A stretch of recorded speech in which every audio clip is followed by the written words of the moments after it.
श्री कृष्णम वंदे जगद्गुरु इदम श्री सद्गुरुवे नमः। वाङ्मय नंबर 6, साधना से सिद्धि भाग 2, ऑडियो नंबर 36। पिछले ऑडियो में गुरुदेव ने मनुष्य की 2 नहीं वरन 3 आंखें हैं नामक हेडिंग में बताया है कि प्रकृति ने मनुष्य को आज्ञा चक्र नामक तीसरे नेत्र को प्रदान कर कितनी कृपा की है। सबसे बड़ी बात यह है कि इसका जागरण मनुष्य की अतीन्द्रिय क्षमता का जागरण कर देती है। गुरुदेव आगे बताते हैं कि तृतीय नेत्र कितनी विशिष्ट होती है।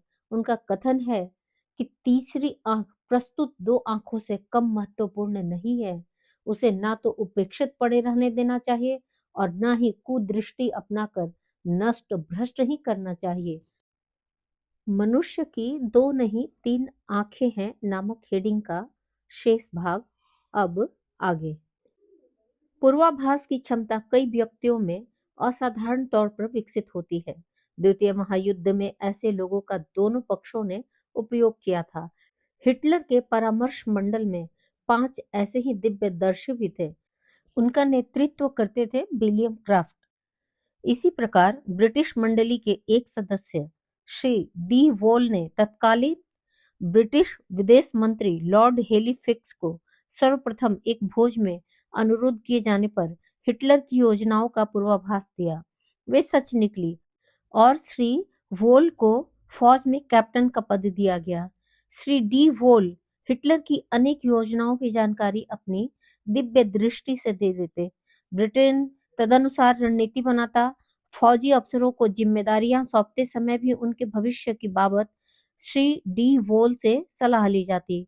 उन्हीं के परामर्श पर माउंट गुमरी को फील्ड मार्शल बनाया गया। उनकी सफलताएं सर्वविदित हैं। जापानी जहाजी बेड़े को नष्ट करने की योजना भी श्री वोल की सलाह में बनी थी। महायुद्ध की समाप्ति के बाद श्री वोल ने सलाहकार का काम छोड़कर स्वयं को लेखन को समर्पित कर दिया। यूं तो स्थूल आंखें व्यक्तित्व के गहन मर्म स्थल का प्रतीक हैं। बचपन का भोलापन, यौवन की मादकता, प्रौढ़ता की परिपक्वता का हम किसी के नेत्रों में नेत्र डालकर आसानी से अवलोकन कर सकते हैं। सौम्यता, सज्जनता भी आंखों से झलकती है और क्रोध, आवेश भी, मैत्री, शत्रुता व उपेक्षा के भाव भी चेहरे पर चमकते हैं और शत्रुता की वक्रता भी। व्यक्ति के स्वभाव और चरित्र को पढ़ने में समूचा चेहरा ही दर्पण का काम करता है, पर उसका केंद्र बिंदु नेत्र ही है। समूचे चेहरे पर यूं भाव भंगिमा उभर कर व्यक्ति के मानसिक धरातल की जानकारी देती है, पर उसका सार संक्षेप नेत्रों में भी बोलते झांकते देखा जा सकता है। यदि पढ़ने की क्षमता हो तो उसे ध्यान पूर्वक देखने से वस्तु स्थिति को सहज ही पहचाना जा सकता है। देखा जाए तो शरीर के सभी अवयव अपने स्थान पर महत्वपूर्ण है, पर नेत्रों की उपयोगिता व आवश्यकता दोनों ही बढ़ी चढ़ी है। कहते हैं दांत गए तो स्वाद गया और आंख गई तो जहान गया। इस उक्ति में व्यवहारिक दृष्टि से समुचित तथ्य समाया हुआ है। अंधे भी किसी तरह काम करते और ढर्रा चलाते हैं, पर वे दूसरे व्यक्तियों व पदार्थों के संबंध में कुछ भी जान नहीं पाते। ऐसी दशा में कल्पना या स्पर्श शक्ति ही थोड़ा सहारा देकर काम चला देती है। इसके अतिरिक्त अध्ययन अध्यापन का भी आधा रास्ता रुक जाता है। ब्रेल लिपि के आधार पर उभरे हुए अक्षरों के सहारे ही कुछ पढ़ा जा सकता है, या किसी से सुनकर स्मरण शक्ति की धारणा ही कुछ काम चला पाने में सहायक सिद्ध हो सकती है। उपयोगिता और आवश्यकता का बौद्धिक पक्ष बहुत कुछ नेत्रों पर ही निर्भर है। महत्ता इसलिए है कि देव दर्शन जैसी भावना उभारने वाले प्रयोजन भी एक सीमा तक सध पाते हैं।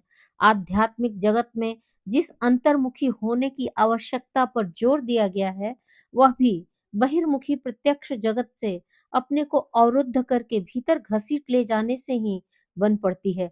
अन्यथा नेत्र न होने पर कल्पना क्षेत्र से विनिर्मित किया हुआ एक प्रपंच मस्तिष्क में घुस बैठता है। उसे अवरुद्ध करना और भी कठिन है। नेत्र चले जाने पर किसी का कथन सुना जा सकता है, पर ऐसा नहीं हो सकता कि किसी की मुखाकृति या सौंदर्य सुषमा देखकर वस्तु स्थिति को अधिक अच्छी तरह समझना और उस आधार पर सही निष्कर्ष निकाल सकना संभव हो सके। फिर भी प्रकृति इतनी उदार है कि नेत्र न रहने पर भी अपनी दयालुता से अन्य छिटपुट सूत्रों के सहारे उसकी प्रतिभा निखार देती है। यही कारण है कि सूरदास जैसी प्रतिभाएं नेत्रविहीन स्थिति में भी अपना काम करती रहीं। जिनके नेत्र हैं उन्हें दर्पण के सहारे बारीक दृष्टि से स्वयं अवलोकन करना चाहिए और यदि उसमें क्षुद्रताएं समाविष्ट दिखें तो उनके परिमार्जन का प्रयत्न करना चाहिए।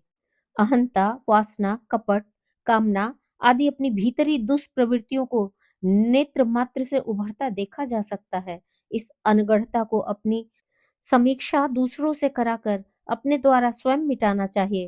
आत्मनिरीक्षण और आत्म परीक्षण का प्रयोग अपने द्वारा अधिक अच्छी तरह किया जा सकता है। बाहर के सामान्य लोगों में सूक्ष्म बुद्धि का अभाव होता है, इसलिए वे अपने दृष्टिकोण से निंदा स्तुति करते हैं और समीक्षा की दृष्टि से वे राग द्वेषवश प्रायः भटके हुए ही होते हैं। अस्तु नेत्रों को माध्यम बनाकर आत्म समीक्षा का प्रयोग साधना यह अपना ही काम है, अथवा फिर किसी दिव्यदर्शी साधक से गुरुजन से इसकी समीक्षा करानी चाहिए। जो उसमें अनौचित्य झलका हो उसका निराकरण करने में सन्नद्ध होना चाहिए। दोनों भावों के मध्य में तृतीय नेत्र का स्थान है। इसी को दिव्य दृष्टि या ज्ञान चक्षु कहते हैं। उसको जागृत करने की साधना साधारण त्राटक के आधार पर की जाती है। प्रत्यक्ष प्रकाशमान वस्तु को देखकर उसका स्वरूप नेत्र बंद करके चिंतन करते रहने की विधा को त्राटक साधना कहा गया है। इससे चर्म चक्षुओं में आत्म तेज का आविर्भाव होता है और दृष्टिकोण के परिमार्जन का क्रम चल पड़ता है। अंतरत्राटक का एक तरीका यह भी है कि बिना किसी बाहरी उपकरण के दोनों आंखें बंद करके मात्र तीसरे नेत्र से ही दिव्य जगत का अवलोकन किया जाए। आरंभ में कुछ विशेष स्पष्ट रूप से दिखाई नहीं पड़ता, अपनी संचित कल्पनाएं ही उभर कर आती हैं, पर थोड़े दिन अभ्यास करने पर तृतीय नेत्र के दिव्य प्रकाश का उभरना आरंभ होता है और आंखें मूंदे रहकर भी अन्यत्र होने वाली या हो चुकी घटनाओं का दर्शन किया जा सकता है। तृतीय नेत्र की शक्ति कितनी विशिष्ट होती है, इसका पुरातन विवरण शंकर जी द्वारा कामदेव को जला दिए जाने के रूप में किया जाता है। दमयंती को छेड़ने वाला व्याध भी इसी शाप प्रकोप से नेत्रों की तीव्र वेधक शक्ति से जल मरा था। वस्तुतः तृतीय नेत्र प्रकाश और ऊर्जा का पुंज भी है। उसके आधार पर ऐसा कुछ भी किया जा सकता है जिससे दिव्य दर्शन के अतिरिक्त शाप वरदान का उद्देश्य भी पूरा हो सके।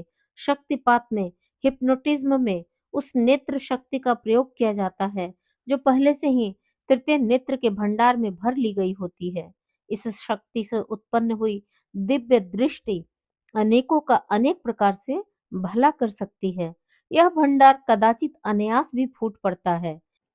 इटली के सुप्रसिद्ध पर्यटन केंद्र फसिया का निवासी बेनेडेत्तो सुपीनो जब 16 वर्ष का था, तब उसमें एक विलक्षण क्षमता उभरी कि वह जिस वस्तु को भी एकाग्र दृष्टि से देखता वही जलने लगती। आतिशी शीशे द्वारा सूर्य किरणों के एकत्रित करने पर जिस प्रकार अग्नि प्रकट हो जाती है, ठीक उसी प्रकार उसके दोनों नेत्रों की दृष्टि एकाग्र किए जाने पर वही स्थिति उभर आती और वस्तुएं जलने लगती। घर का सामान जल जाता, जिसे भी वह घूर कर देखता वह पसीने पसीने हो जाता। आखिर इस व्यथा की जांच इटली के मूर्धन्य वैज्ञानिक डॉक्टर मर्सियो से कराई। उसने जांच पड़ताल के बाद इतना ही बताया कि इसके नेत्रों में ऊर्जा उगलने की विशेषता तो है, पर यह नहीं कहा जा सकता कि इसका कारण और उपचार क्या है। टेलीविजन पर भी इसका प्रभाव दिखाया गया। मूलतः यह शक्ति होती सभी में है, पर वह अनायास तो किसी किसी में ही अपवाद स्वरूप विकसित हो जाती है। उसका लेसर स्तर का मूल स्रोत तृतीय नेत्र में अवस्थित होता है। इसे योगाभ्यास परक साधनों के लिए, तमाशा दिखाने के लिए नहीं, वरन मात्र उच्च उद्देश्यों के लिए विकसित किया जा सकता है। अभी तक समझा जाता था कि किसी वस्तु को देखने के लिए दो ही वस्तुएं आवश्यक हैं, एक प्रकाश और दूसरी आंख। प्रकाश जब आंखों से टकराता है तो आंखों का तंत्रिका तंत्र एक विशेष प्रकार की रासायनिक प्रक्रिया का आयोजन कर सारी सूचनाएं मस्तिष्क को भेजता है और दृश्य दिखाई देता है। यह विज्ञान की मान्यता थी। अब विज्ञान भी भारतीय दर्शन की इस मान्यता को स्वीकार करने लगा है कि प्रकाश और आंखों से भी ज्यादा महत्वपूर्ण घटक है मन। मन एक तीसरी और उपर्युक्त दोनों से महत्वपूर्ण वस्तु है, जो प्रकाश और आंखों के क्रियाकलाप को अनुभव करता है तथा नई तरह की योजनाएं बनाता है, आदेश देता है और अनुभूति का संयोजन कर दूसरे अवयवों में विभक्त करता है। सीधी सी बात है, जिसे हर कोई जान और अनुभव कर सकता है कि प्रकाश और आंख के रहते भी वह सब कुछ नहीं दिखाई देता है जो सामने प्रस्तुत रहता है। दिखाई पड़ने वाली वस्तु का दृश्य अनुभव तभी होता है जब मन का ध्यान उस ओर रहता है, अन्यथा सैकड़ों दृश्य अपने आसपास घटते रहते हैं। उनमें से प्रत्येक को न कोई देखता है और देखता भी है तो उसे अनदेखा कर देता है। पुस्तक पढ़ते समय आंखों के सामने पूरा पृष्ठ रहता है। आंख पर पूरे पृष्ठ की छाया नहीं पड़ती है, परंतु मस्तिष्क तक वही अक्षर, वही पंक्तियां पहुंचती हैं जिन्हें पढ़ा जा रहा होता है, अर्थात जिन पर मन केंद्रित रहता है। वही दृश्य दिखाई देते हैं जिन तक मानसिक चेतना, मन की एकाग्रता केंद्रित हो। कहने का आशय यह है कि यदि मानसिक चेतना का प्रकाश न हो तो प्रकाश और आंखों के होते हुए भी देखना संभव नहीं है। मानसिक चेतना को जागृत किया जा सके, उसे सशक्त तथा प्रखर बनाया जा सके, तो वह सब कुछ भी देखा और जाना जा सकता है जो आंखों से देख पाना संभव नहीं होता या जिन्हें देखने में आंखें समर्थ नहीं होती हैं। दूसरे शब्दों में इसे यूं भी कहा जा सकता है कि दो स्थूल नेत्रों और दृष्टिवर्धन के अद्यावधि आविष्कारों की सम्मिलित उपलब्धियों से भी अधिक समर्थ और अधिक सक्षम एक तीसरा नेत्र मनुष्य के पास है। इस यंत्र को न कहीं से खरीदना पड़ता है और न इसके संचालन की शिक्षा लेनी पड़ती है। योग शास्त्रियों ने इसे आज्ञा चक्र भी कहा है और इसका स्थान भ्रू मध्य भाग बताया है। तीसरा नेत्र खोलने या आज्ञा चक्र जागृत करने के लिए विभिन्न साधना अनुष्ठानों का विधान है।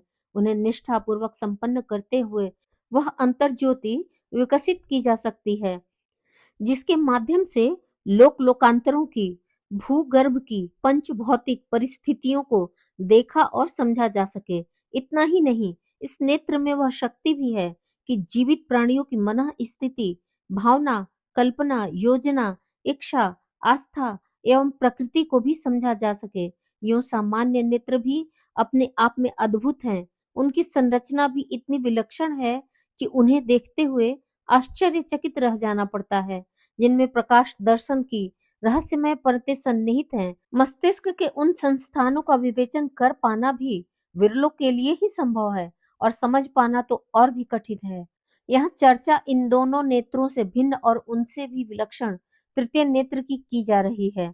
मस्तिष्क के अग्रभाग में जकड़े हुए दो नेत्र तो सभी को दिखते हैं, लेकिन उसके मध्यवर्ती अंतराल में जो तीसरा नेत्र है, उसका परिचय और अनुभव योगी जनों को ही मिल पाता है।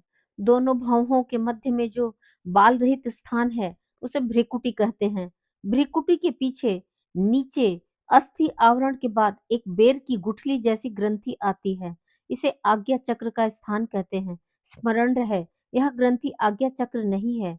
जैसे शरीर आत्मा नहीं है, शरीर में रहते हुए भी आत्म चेतना का जिस प्रकार शरीर से भिन्न अस्तित्व है, उसी प्रकार इस ग्रंथि में होते हुए भी आज्ञा चक्र भिन्न बात है। इसका अस्तित्व मांस मज्जा से बनी यह ग्रंथि नहीं है, अपितु वह तो सूक्ष्म अस्तित्व रखती है।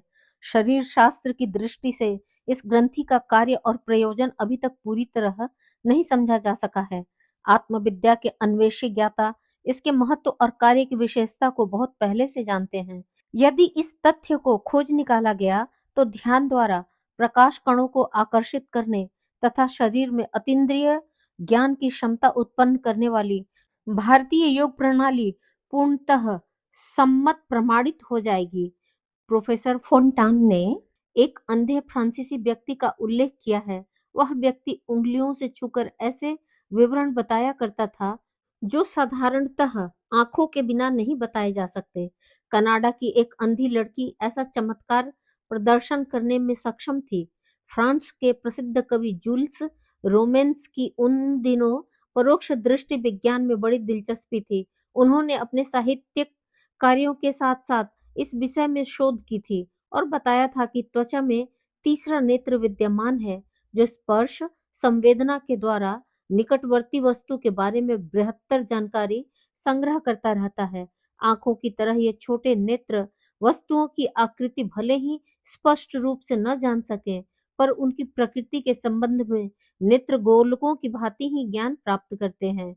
भूमिगत अदृश्य वस्तुओं को देखने, भूगर्भ में छिपी जलधारा और अन्य वस्तुओं का पता लगाने वाले व्यक्तियों के समाचार आए दिन प्रकाशित होते रहते हैं। इस विद्या को रेंडोमेंसी कहते हैं।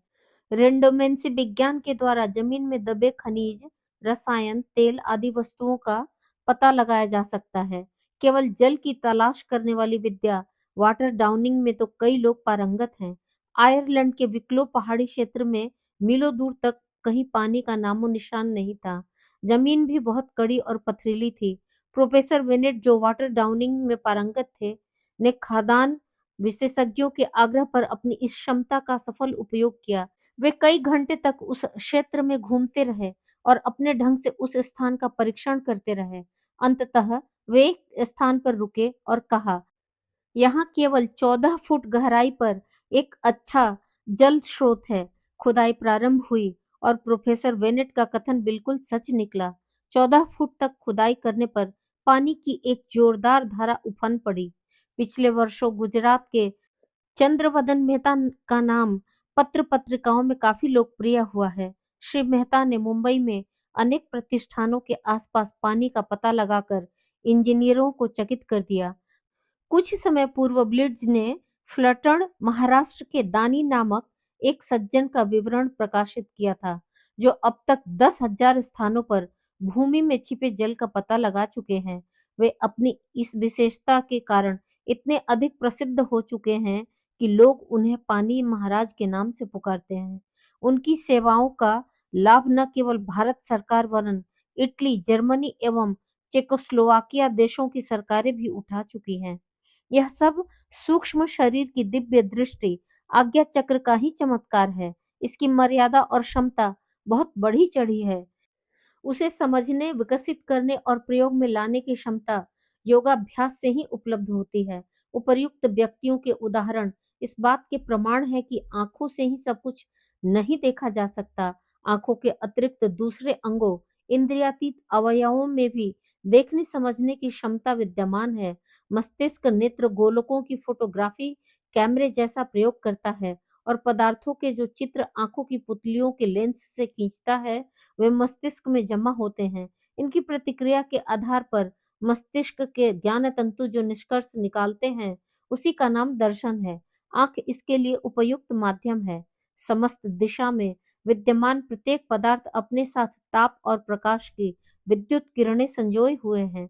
कंपन लहरियों के माध्यम से वे पदार्थ अपना प्रवाह निखिल विश्व में फैलाते रहते हैं। ईथर तत्व के द्वारा वे किरणें लहरियां दूर दूर तक जा पहुंचती हैं। यदि उन्हें ठीक तरह से पकड़ा जा सके तो जो दृश्य बहुत दूर अवस्थित है, जो घटनाएं सुदूर क्षेत्रों में घटित हो रही हैं, उन्हें भी निकटवर्ती वस्तुओं की तरह देखा जा सकता है। इन दृश्य किरणों को पकड़ने के लिए नेत्र उपयुक्त है, यह बात ठीक है। समीपवर्ती दृश्य नेत्रों के माध्यम से ही देखे जा सकते हैं और दूरवर्ती या अदृश्य दर्शन के लिए तृतीय नेत्र को, आज्ञा चक्र को प्रयुक्त किया जा सकता है। इस नेत्र के उन्मीलन में योगाभ्यास ही समर्थ है। अपने भीतर की प्रकाश सत्ता को यदि योगाभ्यास द्वारा विकसित किया जा सके, तृतीय नेत्र को जागृत किया जा सके, तो उससे भी बाहरी पदार्थों को बिना आंखों के देखा जा सकता है। भौतिक विज्ञान में टेलीविजन प्रक्रिया के द्वारा अन्यत्र का घटनाक्रम किसी अन्य स्थान पर यथावत देखा जा सकता है। इससे भी अधिक महत्वपूर्ण यंत्र हमारे आज्ञा चक्र में मौजूद है और उसके सहारे वह सब कुछ देखा जा सकता है जो कहीं भी घटित हो रहा है अथवा घटित हो चुका है। इस शक्ति को अधिक विकसित कर लेने पर भविष्य की झांकी भी उसी प्रकार मिल सकती है, जिस प्रकार की यंत्रों द्वारा निकट भविष्य में आने वाले आंधी तूफान या मौसम बदलने संबंधी जानकारी मिलती है।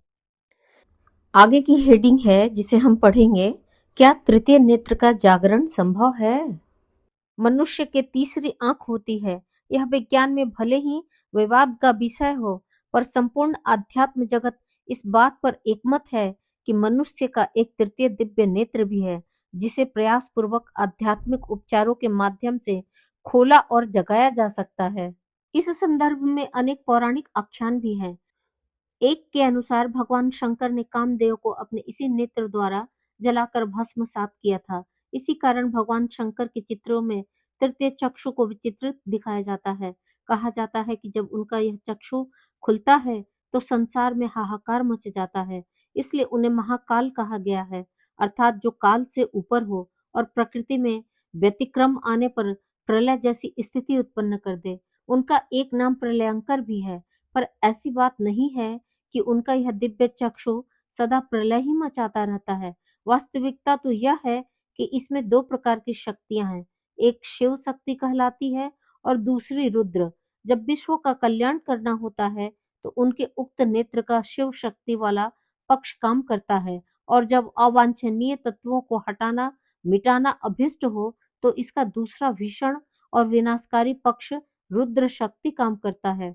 इन दिनों महाकाल की यह दोनों शक्तियां साथ साथ काम कर रही हैं, इसलिए एक ओर कोहराम का विभत्स दृश्य दिखाई पड़ता है, वहीं दूसरी ओर सृजन की सुनिश्चित संभावना भी अग्रगामी होती हुई प्रतीत होती है। यह शिव का पौराणिक प्रसंग हुआ। सूरदास के संबंध में प्रचलित है कि वे यदा कदा नवनीत प्रिया के दर्शन करने अपने निवास गोवर्धन से गोकुल जाया करते थे। एक दिन वहां के पुजारी के पुत्र गिरधर ने किसी के बहकावे में आकर उनकी परीक्षा लेनी चाहिए। उस दिन उसने मूर्ति का निर्वसन कर मात्र मोतियों की माला से श्रृंगार किया और सूरदास से उसका वर्णन करने को कहा। सूर ने एक पद रचकर उसका यूं उल्लेख किया, जिसे हम सूर सागर में पढ़ सकते हैं। देखे री हरिनंगम नंगा, जलसुत भूषण अंग विराजत, वसनहीन छवि उठत तरंगा।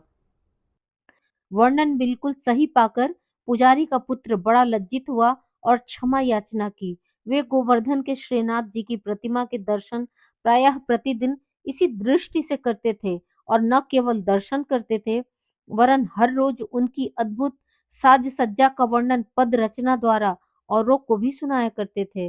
विज्ञान इस संबंध में क्या कहता है, यहाँ यह भी विचारणीय विषय है, अतः इसका लेखा जोखा भी आवश्यक है। तृतीय आंख के अस्तित्व के बारे में वह सर्वथा इनकार तो नहीं करता, पर मनुष्य में ऐसी कोई अलौकिक दृष्टि है, इसकी स्पष्ट शब्दों में कभी स्वीकारोक्ति भी नहीं की। इसके कई कारण हो सकते हैं। प्रथम तो यह स्थूल विज्ञान है। पंच भौतिक तत्वों से बने पदार्थों और प्राणियों की संरचना तक ही अभी तक उसके शोध और अनुसंधान सीमित रहे हैं। दूसरे, सूक्ष्म की गहराइयों तक पहुंच पाना कदाचित अगले दिनों उसके द्वारा संभव हो सके, पर अब तक तो वह इस क्षेत्र में लगभग असफल ही रहा है। अस्तु, यहाँ उसके विगत उपलब्धियों की तनिक चर्चा कर लेना भी अनुचित न होगा। मानवेतर प्राणियों में से कईयों के उदाहरण प्रस्तुत करते हुए शरीर शास्त्र कहता है कि उनमें तृतीय नेत्र अथवा इससे मिलता जुलता कोई अंग पूर्व में कभी विद्यमान था, जो अब अनावश्यक व अनुपयोगी होने के कारण अवशेष के रूप में उपस्थित रहकर जंतु की राई रत्ती जैसी जरूरत की ही पूर्ति करता रहता है। प्रमाण के रूप में जीव विज्ञानी न्यूजीलैंड के निकट के द्वीपों में छिपकली सदृश बहुतायत में पाया जाने वाला जंतु तुआ तारा का उदाहरण प्रस्तुत करते हैं और कहते हैं कि यह विश्व के उन कतिपय प्राणियों में से एक है जिसमें तीसरी आंख के अवशेष खोजे जा सकते हैं। ज्ञातव्य है कि इस विलक्षण प्राणी के सिर में एक आंख जैसी संरचना होती है। आंख के लेंस की तरह का ही एक लेंस एवं उसके पीछे दृष्टि पटल जैसी एक बनावट विद्यमान होती है। सामान्य जंतुओं में आंखों को सुरक्षा प्रदान करने के लिए जिस प्रकार पलकों की व्यवस्था है, वैसे ही संपूर्ण संरचना एक पतली झिल्ली से ढकी होती है। इससे मिलता जुलता अंग लेम्प्रे नामक मछली एवं मेढकों की कुछ विशेष प्रजातियों में भी पाया जाता है।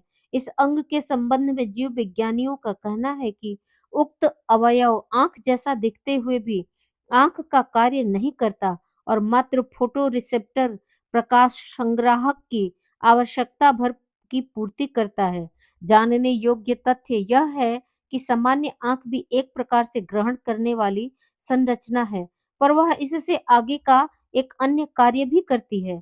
वह यह कि वस्तु का प्रकाश चित्र ज्ञान तंतुओं के माध्यम से मस्तिष्क तक पहुंचा देती है, जहां उसका अध्ययन विश्लेषण कर पहचानने का कार्य संपन्न होता है। उपर्युक्त जंतुओं की तथाकथित तीसरी आंख यह कार्य नहीं कर पाती। उल्लेखनीय है कि जब किसी प्राणी का कोई अंग विशेष आवश्यकता अनुसार अनुपयोगी सिद्ध हो जाता है, तो धीरे धीरे उसका डिजेनरेशन अर्थात अपविकास आरंभ हो जाता है। ऐसा विकासवाद का मत है। उनके अनुसार प्रारंभ में मनुष्यों में नर के भी नारियों जैसे विकसित स्तन थे, पर कालक्रम में उनकी उपयोगिता समाप्त होती गई। अतः आज वे पुरुषों में मात्र 2 काले धब्बों के रूप में अवशिष्ट हैं। इसी प्रकार आदि मानव में विद्यमान पूंछ अब केवल एक अस्थि के रूप में उसकी गाथा गाती देखी जाती है। इस दृष्टि से विचार किया जाए तो तुआ तारा एवं उसके जैसे अन्य जंतुओं में आज का फोटो रिसेप्टर आदिम काल में तीसरा नेत्र रहा होगा, ऐसा माना जा सकता है। मानने में कोई हर्ज भी नहीं। यहाँ यह प्रश्न उठ सकता है कि जब तुआ तारा जैसे निम्न श्रेणी के जंतुओं में तीसरे नेत्र का प्रतिमान फोटो रिसेप्टर के रूप में आज भी मौजूद है, तो मनुष्य जैसी अति विकसित प्राणी में उसका वह अस्तित्व अचानक कहाँ व क्यों विलुप्त हो गया? उत्तर एंड्रोकाइनोलॉजी से मिलता है। शरीर शास्त्र की इस शाखा के अनुसार निम्न स्तरीय जंतुओं में फोटो रिसेप्टर अंग मानवीय मस्तिष्क की पीनियल ग्रंथि का ही एक प्रकार है और लगभग वही आवश्यकता पूरी करता है जो विकसित प्राणियों में पीनियल ग्लैंड। मनुष्य के मामले में उसकी यह ग्रंथि खोपड़ी के भीतर मस्तिष्क में स्थित है और बाहर वह ललाट में त्रिकुटी के आसपास स्थित पिट्यूटरी से जुड़ा बताया जाता है, जहां आज्ञा चक्र स्थित है। सन 1919 से पूर्व इस ग्रंथि को फालतू और बेकार अवयव माना जाता था, पर उसी वर्ष टिल्ने और वारेन नामक जंतु शास्त्रियों ने अमेरिकन एनाटॉमिकल मेमायर्स पत्र में इस पर आधारित अपना गहन शोध निबंध प्रकाशित किया, जिसके उपरांत ही यह जाना जा सका कि इस छोटे से अवयव का प्रकाश से गहरा लगाव है। बाद में अध्ययनों से भी इसी तथ्य की पुष्टि हुई। सन 1966 में एम जुइग, एस एच स्नीडर एवं जे एक्सेलरोड ने चूहों पर प्रयोग कर यह सिद्ध किया कि यदि उनकी आंख फोड़ दी जाती है तो यह रहस्यमय ग्रंथि उनकी खोपड़ी के माध्यम से प्रकाश अवशोषित करने लगती है। जब खोपड़ी भी ढक दी गई तो उसका स्पष्ट प्रभाव पीनियल की क्रिया पर पड़ता देखा गया। इसी प्रकार इन अध्ययनों से यह साबित हो गया कि जिसे छिपकली प्रभृति प्राणियों में तीसरी आंख की संज्ञा दी जाती है, वह अवयव मानवीय मस्तिष्क में भी विद्यमान है और दृश्य तथा प्रकाश से उसका सीधा संबंध है। तो क्या आध्यात्मिक पुरुषों की दिव्य दृष्टि का निमित्त कारण भी इसी अंग अवयव को मान लिया जाए? उत्तर में हाँ दिया जा सकता है। जिस प्रकार इस विश्व ब्रह्मांड में अनेकानेक प्रकार के सूक्ष्म संदेश उमड़ते घुमड़ते रहते हैं, पर उन्हें स्थूल कान से नहीं, सूक्ष्म कर्णेंद्रिय से ही सुना और समझा जा सकता है, वैसी ही बात इस ग्रंथि के संबंध में भी है। नेपोलियन के बारे में कहा जाता है कि एक दिन आधी रात के समय वह अपने सेनापतियों के साथ विचार विमर्श में तल्लीन था, तो शिविर से उसे दूर से आती हुई किसी महिला के रोने की आवाज सुनाई दी। इस संबंध में जब उसने अपने साथियों से बात की, तो उन्होंने किसी प्रकार की आवाज से अनभिज्ञता प्रकट की। बाद में जब इसका पता लगाने के लिए निर्दिष्ट दिशा में सैनिकों को भेजा गया, तो बात सच सिद्ध हुई। ऐसे ही पीनियल व पिट्यूटरी द्विदलीय तृतीय नेत्र का प्रतीक प्रतिनिधि तो है, पर उनकी सूक्ष्म शक्ति को जागृत किए बिना यह विभूति हस्तगत नहीं की जा सकती, जो दिव्य दृष्टि के रूप में सिद्ध पुरुषों में पाई जाती है। अध्यात्म विज्ञान के अनुसार हर पदार्थ के 3 स्तर होते हैं, स्थूल, सूक्ष्म व कारण। स्थूल के अंतर्गत पदार्थ के आकार, प्रकार और बनावट आते हैं। सूक्ष्म वह स्तर है जिसमें उसकी संरचना संबंधी बारीक अध्ययन, विश्लेषण और रसायनों की जांच पड़ताल की जाती है। कारण सत्ता वह है जिसमें उसके गुण और शक्तियां सम्मिलित हैं। भौतिक विज्ञान ने अपने प्रकार से इन तीनों भूमिकाओं में पहुंचने का प्रयास तो किया है, पर वह पदार्थ स्तर का ही। जब अध्यात्म चेतना का विज्ञान है, वह चेतना स्तर की सूक्ष्म शक्ति का प्रतिपादन करता है। उसके तृतीय नेत्र, दिव्य चक्षु, दिव्य दृष्टि इसी परिधि में आते हैं। अतएव पीनियल की चेतनात्मक शक्ति को जगाए बिना उसका दिव्य उन्मीलन संभव नहीं। मूर्धन्य अंतःस्रावी विज्ञान विशारद रसेल जे रीटर एवं Sandy Sorrentino Rochester university New York the pineal gland नामक पुस्तक के फैक्टर्स इन्फ्लुएंसिंग पीनियल नामक निबंध में लिखते हैं कि तप तितिक्षा उपवास का इस ग्रंथि पर महत्वपूर्ण असर पड़ता है और उसकी क्षमता इससे बढ़ने लगती है। लगभग इसी प्रकार का मंतव्य जे क्रेसेक एवं वी पैलेटी ने अपनी पुस्तक general comparison of endocrine system में प्रकट किया है। इससे आध्यात्म उपचारों में उपवास की महत्ता विदित होती है। फ्रांसीसी शरीर विज्ञानी जी राउसी तथा एम मैसेंजर अपनी पुस्तक ट्रेटे डी न्यूरेंडो क्राइनोलॉजी में मनुष्यों पर किए गए पीनियल ग्रंथि संबंधी अध्ययनों का उल्लेख करते हुए लिखते हैं कि विचार तंत्र भी पीनियल को सर्वथा अप्रभावित नहीं रहने देता। भले बुरे विचारों का उसके श्राव व शक्ति पर तदनुरूप प्रभाव पड़ते देखा गया है। दो प्रत्यक्ष नेत्रों का महत्व हम सभी जानते हैं। यदि तीसरे नेत्र का उपयोग भी समझ सकें तो हमारी दिव्य क्षमता का आश्चर्यजनक विकास हो सकता है। किन्हीं किन्हीं के नेत्रों में एक विशेष प्रकार का आकर्षण भी पाया जाता है। बरबस ही लोग उनकी ओर आकर्षित हो जाते हैं। यह आकर्षण भला एवं बुरा दोनों ही प्रकार का प्रभाव डालने में सक्षम होता है। यूं तो छोटे बच्चों एवं वस्तुओं को नजर लगने की किंवदंतियां सुनी जाती हैं, जिनमें प्रायः अंधविश्वासों का पुट अधिक होता है, पर मानवीय विद्युत विज्ञान की दृष्टि से ऐसा प्रभाव पड़ना सर्वथा असंभव नहीं है। नेत्रों की वेधक दृष्टि से भले बुरे दोनों ही प्रकार के तत्व समाहित रहते हैं, जिनका प्रयोग मनचाही दिशा में किया जा सकता है। यह तो सहज उपलब्ध वेधक दृष्टि की क्षमता हुई, जो किसी किसी को अनायास ही प्राप्त होती है। त्राटक साधना में इसी क्षमता को प्रखर किया जाता है तथा उच्च भूमिका में प्रविष्ट करके दिव्य दृष्टि जागरण का प्रयोजन पूरा किया जाता है। यह तीसरा नेत्र आज्ञा चक्र यदि जागृत किया जा सके तो रडार, टेलीविजन और एक्सरे यंत्रों की भांति ही कितने ही असाधारण काम लिए जा सकते हैं। रडार रेडियो किरणें फेंकता है और उनके वापस लौटने से उस स्थान का विवरण देता है जिस स्थान से वे किरणें टकराई थीं। टेलीविजन में दूरगामी दृश्य दिखाई देता है। तीसरे नेत्र के जागरण से बिना किसी यंत्र के भी सुदूर क्षेत्र की घटनाओं एवं दृश्यों को देखा जा सकता है। संजय ने महाभारत का सारा दृश्य इसी पद्धति से देखा था। धृतराष्ट्र को युद्ध की विस्तृत खबरें देते रहने का दायित्व भली भांति पूरा किया था। एक्सरे से आवरण में ढकी वस्तुएं भी दिखती हैं। शरीर के भीतरी भागों का चित्रांकन इसी से संभव हो पाता है। भ्रूमध्य पर अवस्थित आज्ञा चक्र की जागृतावस्था इन तीनों ही प्रयोजनों को पूरा कर सकने में सक्षम है। कितने ही व्यक्तियों में भविष्य बोध की सामर्थ्य पाई जाती है। चलचित्र की भांति उन्हें भविष्य के गर्भ में पक रही घटनाएं पहले से ही दिखाई पड़ने लगती हैं। प्रत्यक्ष नेत्रों एवं संपर्क क्षेत्र से दूर रहने वाले व्यक्तियों की परिस्थितियों में क्या हेरफेर हो रहा है तथा वहां किस प्रकार की घटनाएं घटित हो रही हैं, इसका आभास किन्हीं किन्हीं को होने लगता है। यह सब आज्ञा चक्र की जागृति का ही चमत्कार है। इससे वहां के दृश्य देखे जा सकते हैं जहां की नेत्रों की पहुंच नहीं है। भूगर्भ के अंतराल में छिपे रहस्य, अंतरिक्ष के सूक्ष्म क्रियाकलापों का पूर्व स्वरूप देखा और समझा जा सकना संभव है। तृतीय नेत्र जागरण की ये भौतिक उपलब्धियां हैं। आध्यात्मिक विभूतियां तो और भी अधिक रहस्यमय और महत्वपूर्ण है। सांसारिक ज्ञान की तुलना में आत्मिक ज्ञान कहीं अधिक उपयोगी है। अपने भीतर क्या है, मूल सत्ता का स्वरूप कैसा है, यह प्रायः अविज्ञात ही बना रहता है। मनुष्य न तो अपने स्वरूप से परिचित होता है और न ही उसे अपनी सामर्थ्य का बोध रहता है। बाह्य संसार एवं संबंधित वस्तुओं की जानकारी मात्र उसे बनी रहती है। रंग बिरंगा संसार अधिक लुभावना और आकर्षक दिखाई पड़ता है। अपनी आत्मसत्ता का स्वरूप अनुभव में आ जाए तो मनुष्य को मालूम होगा कि संसार की सबसे विलक्षण और सामर्थ्यवान सत्ता अपने ही भीतर बैठी है। तृतीय नेत्र के दिव्य प्रकाश से अंतः पर छाए मलिनताओं के आवरण कटने छटने लगते हैं और आत्मसत्ता उस प्रकाश में जगमगाने लगती है।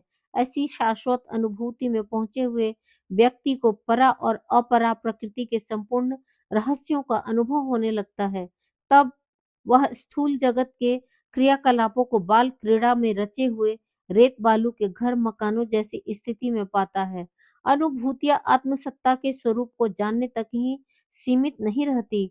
उद्गम स्रोत पर आत्मसत्ता की प्रत्यक्ष अनुभूति सर्वत्र विराट चेतना के रूप में होने लगती है। ऐसी दिव्य अनुभूतियों का साक्षात्कार करने वाला साधक बाल बुद्धि की ओछी रीति नीति त्याग कर अपनी गतिविधियों में उन तत्वों का समावेश करता है जो महामानवों के लिए उचित और उपयुक्त है। तृतीय नेत्र जागरण से वह दूरदर्शी विवेक बुद्धि जागृत होती है, जिसके प्रकाश में आंतरिक मनोविकार, काम, क्रोध, लोभ, मोह आदि अपने असली रूप में प्रकट हो जाते हैं। तब उनकी कुरूपता स्पष्ट दिखाई पड़ने लगती है। वे मानवीय गरिमा के सर्वथा प्रतिकूल हैं, ऐसा मात्र बोध ही नहीं होता, वरन उनके निष्कासन के लिए प्रचंड संकल्प एवं पुरुषार्थ उभरता है।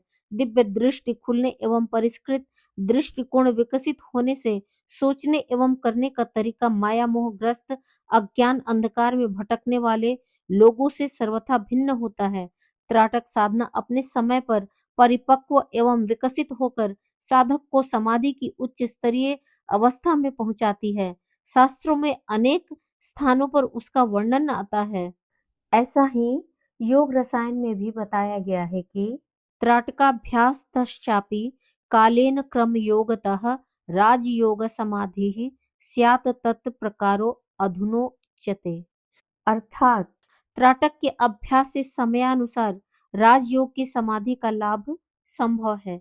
सामान्य से दिखने वाली पर असामान्य भौतिक एवं आध्यात्मिक उपलब्धियों से साधक को अनुप्राणित करने वाली त्राटक साधना का तत्व दर्शन समझा जा सके और प्रक्रिया को ठीक प्रकार अपनाया जा सके तो दिव्य दृष्टि जागरण का लाभ उठा सकना हर किसी के लिए संभव है। आज का स्वाध्याय यहीं तक। सभी को प्रणाम। 21वीं सदी उज्जवल भविष्य। भारत माता की जय। वाङ्मय अर्थात साहित्य, शब्द, विचार और भावनाओं का दिव्य संग्रह। युग ऋषि पंडित श्री राम शर्मा आचार्य जी की इस धरोहर को ऑडियो रूप में सुनने के लिए चैनल को लाइक करें, सब्सक्राइब करें और नोटिफिकेशन ऑन करें। गुरुवाणी जन जन तक पहुँचाएं। हृदय से धन्यवाद।